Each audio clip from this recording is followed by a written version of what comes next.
Assalamualaikum warahmatullahi wabarakatuh. Nama saya Safa Kamilardia Putri dari Prodi Manajemen, NIM saya 289205032.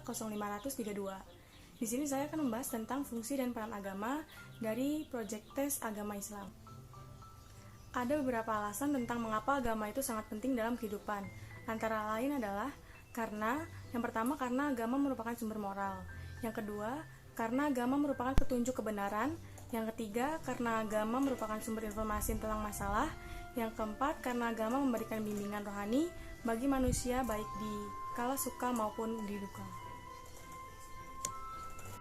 Manusia sejak dilahirkan ke dunia ini dalam keadaan lemah dan tidak berdaya, serta tidak mengetahui apa-apa sebagaimana firman Allah dalam Quran Surat An-Nahl, surat ke-16 ayat ke-78, yang artinya, Allah mengeluarkan kamu dari perut ibumu dalam keadaan tidak tahu apa-apa. Dia menjadikan untukmu pendengaran, penglihatan, dan hati, tetapi sedikit di antara mereka yang mensyukurinya. Dalam keadaan yang demikian, manusia senantiasa dipengaruhi oleh berbagai macam godaan dan rayuan, baik dari dalam maupun dari luar dirinya. Godaan dan rayuan dari dalam diri manusia dibagi menjadi dua, yaitu godaan dan rayuan yang bersyaha menarik manusia ke dalam lingkungan. Yang kedua, godaan dan rayuan yang berusaha memperdayakan manusia kepada kejahatan. Disinilah letak fungsi agama dalam kehidupan manusia, yaitu membimbing manusia ke jalan yang baik dan menghindarkan manusia dari kejahatan atau kemungkaran. Fungsi agama kepada manusia. Dari segi pragmatisme, seseorang itu menganut suatu agama adalah disebabkan oleh fungsinya. Bagi kebanyakan orang, agama itu berfungsi untuk menjaga kebahagiaan hidup.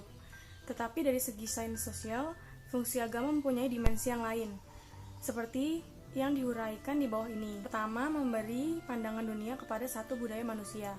Agama dikatakan memberi pandangan dunia kepada manusia karena ia senantiasa memberi penerangan mengenai dunia dan sukar dicapai melalui indera manusia, melainkan sedikit penerangan daripada falsafah. Contohnya, agama Islam menerangkan kepada umatnya bahwa dunia adalah ciptaan Allah Subhanahu wa Ta'ala dan setiap manusia harus menaati Allah Subhanahu wa Ta'ala. Yang kedua, menjawab berbagai soalan yang tidak mampu dijawab oleh manusia. Sesetengah soalan yang senantiasa ditanya oleh manusia merupakan soalan yang tidak terjawab oleh akal manusia sendiri. Contohnya, soalan kehidupan selepas mati. Matlamat, menarik, dan untuk menjawabnya adalah perlu. Maka, agama itulah berfungsi untuk menjawab soalan-soalan ini. Yang ketiga, memainkan fungsi kawanan sosial. Kebanyakan agama di dunia adalah menyaran kepada kebaikan. Dalam ajaran agama sendiri sebenarnya telah menggariskan kode etik yang wajib dilakukan oleh penganutnya. Maka, ini dikatakan agama memainkan fungsi kawanan sosial.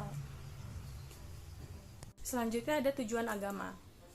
Salah satu tujuan agama adalah membentuk jiwa yang berbudi pekerti dengan adab yang sempurna baik dengan Tuhannya maupun lingkungan masyarakat. Semua agama sudah sangat sempurna dikarenakan dapat menuntun umatnya bersikap dengan baik dan benar, serta dibenarkan. Keburukan cara bersikap dan penyampaian si pemeluk agama dikarenakan ketidakpahaman tujuan daripada agamanya. Memburukan serta membandingkan agama satu dengan yang lain adalah cerminan kebodohan si pemeluk agama. Beberapa tujuan agama yaitu yang pertama, menegakkan kepercayaan manusia hanya kepada Allah Tuhan Yang Maha Esa. Yang kedua, mengatur kehidupan manusia di dunia agar kehidupan teratur dengan baik sehingga dapat mencapai kesejahteraan hidup lahir dan batin. Yang ketiga, menjunjung tinggi dan melaksanakan peribadatan hanya kepada Allah. Yang keempat, menyempurnakan akhlak manusia. Selanjutnya, ada hikmah agama dan sikap hidup beragama kepada sesama manusia. Perbedaan ciptaan Allah di tengah alam semesta adalah suatu keniscayaan yang patut diterima sebagai anugerah yang harus disyukuri. Hal ini harus menjadi lebih nyata pada hidup beragama di tengah pluralitas agama sebagai keniscayaan yang diterima dan disyukuri sebagai anugerah Allah.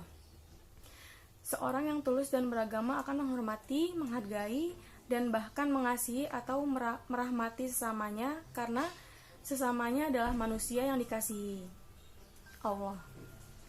Seorang yang tulus beragama mengasihi sesamanya hanya dengan berpamrih pada Tuhan sebagai sumber segala kasih dan rahmat. Kasih atau cinta kepada sesama manusia harus dapat menembus atribut-atribut yang mengemaskan.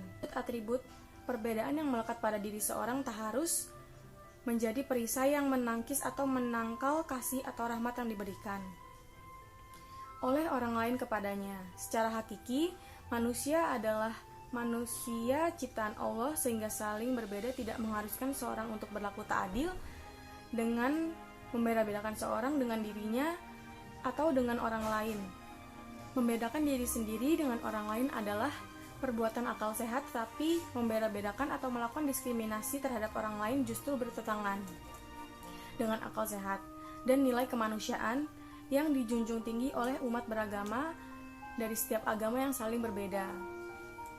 Karena itu, membeda-bedakan manusia berdasarkan perbedaan agama sesungguhnya bertentangan dengan ajaran agama.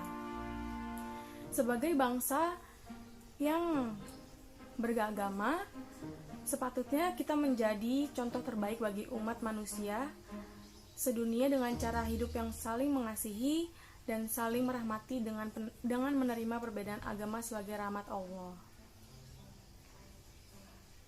Sekian presentasi yang bisa saya sampaikan. Mohon maaf jika ada kesalahan kata. Wassalamualaikum warahmatullahi wabarakatuh.